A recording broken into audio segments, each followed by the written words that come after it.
এই ভিডিওটা করার একটাই কারণ, বেশি জ্ঞান দেবো না।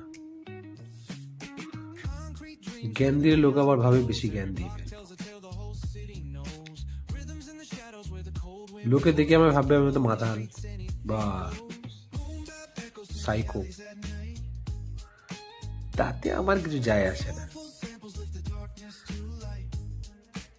আমি 19 কিডস, তো লোকে আমার ব্যাপারে যা ইচ্ছা ভাবুক, তাতে আমার ড্যাশ ড্যাশ অ্যান্ড ড্যাশ।